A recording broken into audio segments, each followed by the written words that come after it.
আপনাদেরকে শুভেচ্ছা। আপনারা জানেন যে কিছুদিন আগে যে গোপালগঞ্জে পতিত স্বৈরাচারী শক্তির উত্থানের একটা নমুনা এবং ঢাকার উত্তরায় যে বিমান দুর্ঘটনা এবং সেটাকে কেন্দ্র করে উপদেষ্টাদের অবরুদ্ধ হওয়া, সচিবালয়ে ছাত্র তথা ছাত্রদের সাথে বহিরাগত বা দুষ্কৃতিকারীরা ছিল কিনা সেটি একটি আলোচনার বিষয়।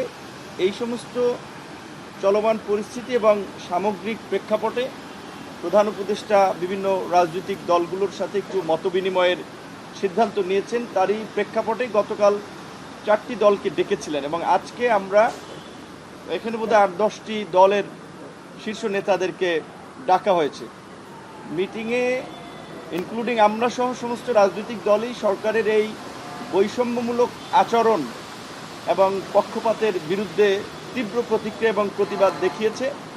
কারণ ধরেন বিএনপি রাষ্ট্র ক্ষমতায় ছিল, তাদের এখনও রাজনীতির মাঠে তাদের একটা শক্ত অবস্থান, সেই ক্রাইটেরিয়ায় বিএনপির মতো একটা বড় দলের সাথে সরকার আলাপ করতে পারে তার কোনো ইস্যুতে।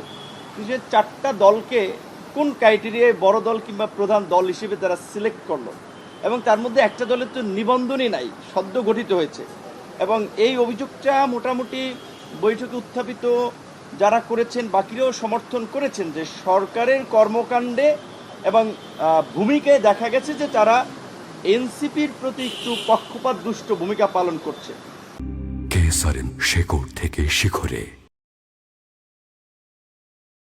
তো এই রকমের একটা অভ্যুত্থানের পরে এত বিপুল জনপ্রিয় এবং জনসমর্থিত সরকার যদি কোনো দিকে হেলে যায় তাহলে তাদের প্রতি জনগণের সমর্থন কিন্তু সরে যাবে, যার ফলে আগামীতে কিন্তু প্রশ্ন তৈরি হতে পারে যে এই সরকারের অধীনে সুষ্ঠু নির্বাচন হবে কিনা। সেটা আমরা সরকারকে মনে করিয়ে দিয়েছি। অন্তত আমরা চাই যে আপনাদের পক্ষ থেকে একটা নিরপেক্ষ আচরণ এবং এই গণ অভ্যুত্থানের অংশীজনদের যথাযথ মূল্যায়ন, এই গণ অভ্যুত্থানে যাদের ত্যাগ তিতিক্ষা ছিল সেভাবে যেন মূল্যায়ন করা হয়, এটা মোটামুটি সব দলই বলেছে। আইন শৃঙ্খলা পরিস্থিতি নিয়ে আমি আমার জায়গা থেকে বলেছি যে চিটাংয়ে যে আইনজীবীর হত্যাকাণ্ড ঘটল চিন্ময় কৃষ্ণ দাসের গ্রেপ্তারকে কেন্দ্র করে, এই তথ্য আমার মতো একজন সাধারণ নাগরিক আগের রাতে পেয়েছিলাম। গোপালগঞ্জে এই ঘটনা ঘটবে এটা তো আমরা আগের রাতেই সবাই আগের দিনে আঁচ করতে পেরেছি।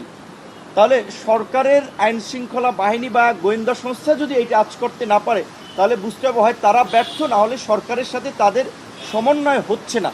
ভবিষ্যতে যেন সরকার এই পরিস্থিতিতে সতর্ক থাকে এবং সামনে আরও নানান ধরনের সহিংসতা হতে পারে। আমার জায়গা থেকে আমি সরকারকে অ্যালার্ট করেছি, কারণ পতিত স্বৈরাচারী শক্তি বিভিন্ন ইস্যুতে গড়ে ওঠা আন্দোলনকে পৃষ্ঠপোষকতা করে বিভিন্ন ধরনের নাশকতা বিশৃঙ্খলা করতে পারে। সেই বিষয়ে আমরা সরকারের দৃষ্টি আকর্ষণ করেছি, তাদের গোয়েন্দা সংস্থাগুলোকে অ্যাক্টিভ করে এই বিষয়ে যেন তারা ভূমিকা নিতে পারে এই বিষয়টিতে আমরা বলেছি। বিশেষ করে আমরা যেহেতু জাতীয় ঐক্যমত্যের কমিশনের চেয়ারম্যান, আপনারা জানেন প্রথমবারের মতো এই ধরনের মিটিংয়ে উনি ছিলেন, সচিব ছিলেন ওই কমিশনের, যেই কারণে আমরা পরিষ্কারভাবেই বলেছি যে তাদের সামনে যে কমিশনের ভূমিকা আমরা দেখি যে অনেক ধরনের সিদ্ধান্ত দু একটি দল কি বলছে সেটার উপরে ডিপেন্ড করছে এবং তাদেরকে কনভিন্স করে একটা কনক্লুশনে পৌঁছানো বা সিদ্ধান্ত পরিবর্তন করার লাইনে যাচ্ছে। তো সংস্কার কমিশন কিংবা সরকার যেন বৃহত্তর জন আকাঙ্ক্ষার পাশ কাটিয়ে তারা যেন কোনো রাজনৈতিক দলের প্রতি বায়াসড হয়ে কিংবা কোনো রাজনৈতিক দলের চাপে এই ধরনের সিদ্ধান্তে না পৌঁছে সেটি আমরা স্মরণ করিয়ে দিয়েছি। বিশেষ করে এই গণ অভ্যুত্থান পরবর্তী পরিস্থিতিতে আমাদের যে প্রত্যাশা ছিল সেইখানে বড় রকমের একটা ধাক্কা আমরা খেয়েছি। সরকারেরও জনপ্রিয়তা কিছু ক্ষেত্রে আপনার হ্রাস পেয়েছে, যেটা তো সরকারও বুঝে। গতকালকে আমরা যেটা উপদেষ্টাদের একটা ছবি দিয়ে দেখলাম যে 5ই আগস্টের পরে জনতার বাহাবা নিয়ে আপনার আর্মির এপিসিতে যাচ্ছে স্যালুট নিয়ে, আর গতকালকে জনতার রোষের মুখে 2 জন উপদেষ্টা 9 ঘন্টা ধরে অবরুদ্ধ। এই কারণগুলো সরকারকে খতিয়ে দেখার জন্য আমরা বলেছি এবং বিশেষ করে সরকারের উন্নয়ন কর্মকাণ্ড এবং সেবাকে তৃণমূলে যারা পৌঁছে দেয় সেটা হচ্ছে লোকাল গভর্নমেন্ট। লোকাল গভর্নমেন্টের জনপ্রতিনিধি না থাকায় একটা ব্যাপক বিশৃঙ্খলা হচ্ছে, প্রশাসন নিয়ন্ত্রণ করতে পারছে না এবং দলীয় সরকারের অধীনে অতীতে আমরা স্থানীয় নির্বাচনগুলোতে যে ভায়োলেন্স দেখেছি, ক্ষমতাসীন দলের প্রভাব দেখেছি, সেই জায়গা থেকে আমরা আবারও সরকারকে আহ্বান জানিয়েছি যে তারা অন্তত তাদের আইন শৃঙ্খলা বাহিনী বা প্রশাসনের ফিটনেস পরীক্ষা করার জন্য, যাচাই করার জন্য হলেও যেন স্থানীয় নির্বাচনের দু একটি ধাপের নির্বাচন তারা করে।